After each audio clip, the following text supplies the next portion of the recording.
Hello, I'm Jared Taylor with American Renaissance. Most people believe that virtually every serial killer is white. Almost all blacks probably agree with Nicole Cunningham, who is on San Francisco's committee to figure out how much the city owes blacks in reparations. As she said last year, straight white men are serial killers. I watch those shows, the most serial killers. So they are a danger to society, but not all of them. And it's true that we still get headlines like, "Why are so many serial killers white men?" But even the FBI has a report that says this is a myth. Contrary to popular belief, serial killers span all racial groups. The racial diversification of serial killers generally mirrors that of the overall U.S. population, except that it doesn't mirror the racial mix at all. As we will find later in this remarkable report, since 1900, there has not been any time when blacks were not overrepresented among serial killers. And in the 2010s and 2020s, blacks have been 8 times more likely than whites to be serial killers. Wouldn't think that from reading the news, would you? In fact, the 2 American serial killers with the largest number of kills, the top 2, are both black men. I'll start with a guy you've never heard of, Carl Eugene Watts. As Wikipedia notes, he is suspected of being the most prolific serial killer in the United States history, and the number of his victims may have exceeded 100. As Wikipedia also admits, most of his victims were thin, attractive white women, and they were between the ages of 14 and 44. Watts did his killing in the 70s and 80s and got away with so many for several reasons. He tortured the women. Some died after he had stabbed them as many as 50 times, but he did not rape them and therefore never left DNA. Also, his killings didn't fit a pattern. He used methods such as strangulation, stabbing, bludgeoning, and drowning, and he approached victims in different ways, so police didn't associate the killings with each other. Don't you think the name of America's top #1 most successful serial killer should be better known? If Carl Watts had been white and killed 100 pretty black women, we'd all know his name. Samuel Little is better known. California inmate confesses to being a serial killer responsible for about 90 deaths. This guy had a pattern, but he was a drifter who committed crimes in 24 states from 1970 to 2005. Mostly he killed prostitutes, many of them drug addicts. He had been a competitive boxer. He knocked them out or stunned them, and then masturbated as he strangled them. He would dump the body and then leave town. Since the bodies had no obvious wounds, police often thought the women had overdosed. Little was an early devotee of diversity, equity, and inclusion. He was also an artist and had a near photographic memory of his victims. These are sketches he made of some of them years after killing them. These women had all been unidentified, but his images were so good, some were actually used to ID women who had until then been known only as Jane Doe. Little had no remorse and loved talking about his killings. A detective who interviewed him said he actually gets excited about describing his homicides and describing how he strangled his victims. Little, who was serving a life sentence, died peacefully in 2020, age 80. Billy Chamir Mir, also relatively well known, didn't practice diversity. He was charged with killing 24 elderly Texas women, but probably killed many more, perhaps even as many as 100. All appear to have been white, with a sprinkling of Asians. From 2016 to 2018, he talked his way into the apartments of women in retirement homes, smothered them with a pillow, stole their jewelry, and sold it on eBay. He too left no DNA, so his victims were also often pronounced dead of natural causes, even though family members complained to police about missing jewelry. Just to make it a truly all-American story, Chamir Mir was an illegal immigrant from Kenya who got a green card by marrying an American. I couldn't find out whether it was a sham marriage. Chamir Mir went to trial several times, but one in 2021 got a hung jury. 11-to-1 jury spurs mistrial for accused non-citizen serial killer. Just one juror, and I couldn't learn the race or sex, refused to listen to arguments from other jurors and held out for acquittal. Victims' families later spoke to the media. They were all white.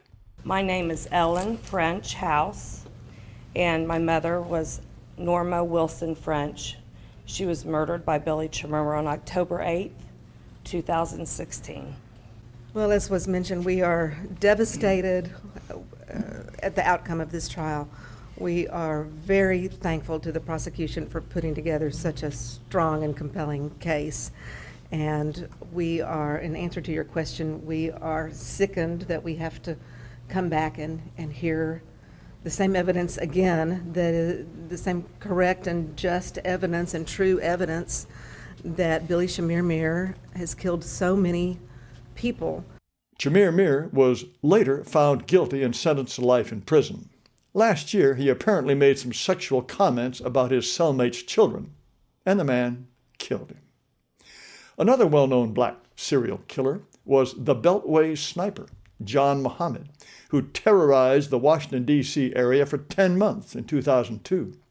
He and his protege, Lee Malvo, who was 17 at the time, killed 17 people and wounded 10 more.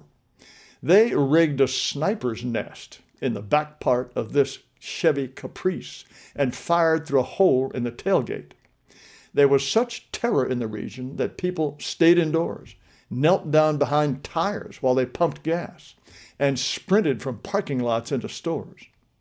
At trial in 2006, young Malvo testified, and the American press almost uniformly failed to report the sniper's plan: kill 6 whites a day for 30 days.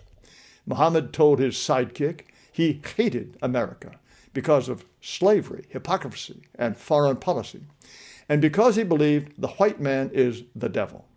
He also told him to aim for pregnant white women.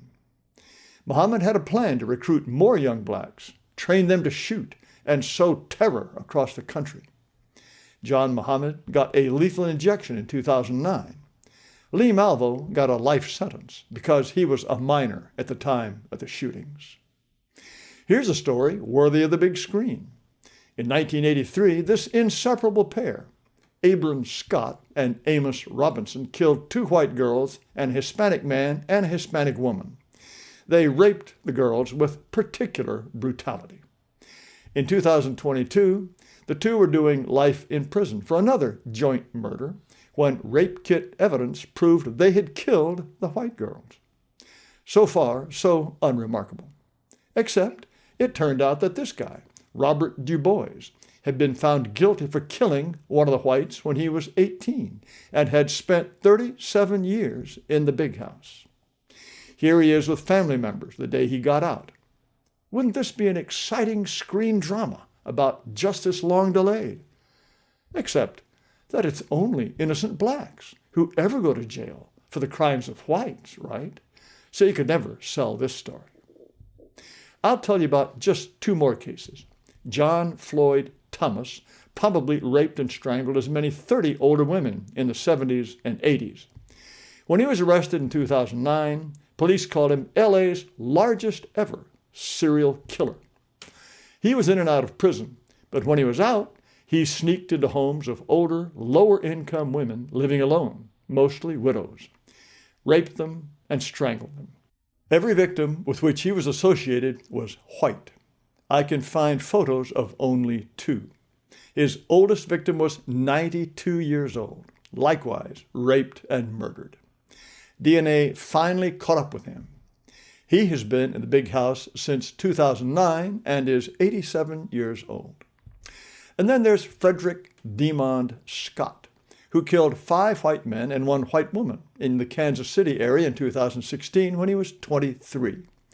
He shot most of his victims on the Indian Creek jogging trail.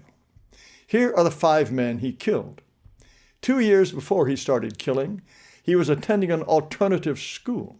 He said he wanted to shoot up the school, Columbine style, and kill all white people. The last trace of him on the internet is 2 years ago. Frederick Scott gets new attorney, trial set for June 2023. I guess it's just not big news when a guy says he wants to kill all white people but manages to bag only 6 of us.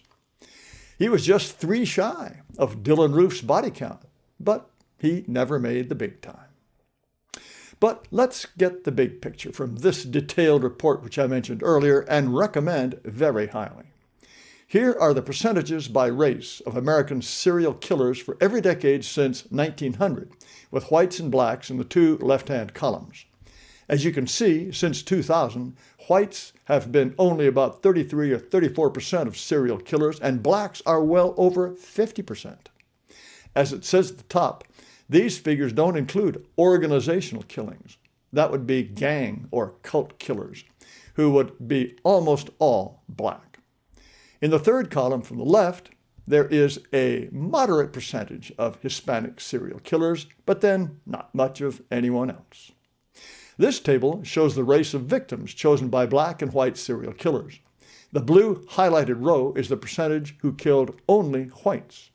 That would be 81.9% of white killers, while 17.8% of black killers also killed only whites. The yellow line shows that only 1.2% of white serial killers killed only blacks, and that 43.4% of blacks did. The 17.8% of blacks who killed only whites makes some of the examples I gave earlier seem cherry-picked. However, the figures in this table are for all serial killings since 1900. I suspect that since the 60s and into the 2000s, the percentage of blacks who kill only whites has increased substantially. There is a lot more to say about serial killers, and I'll say it, but not until next week. In the meantime, don't take any guff about serial killers being white. For the last 120 years, the percentage of black serial killers has always been higher than the percentage in the population, and now close to 60% are black. It's time the media and popular conception caught up with the facts. But you could say that about a lot of things, couldn't you? The censors hate my videos. If you like this one, I hope you'll send the link to a lot of people. I invite you to visit amren.com, amren.com. You'll find videos, podcasts, discussions, many things that I think will interest you. But thank you so much for watching.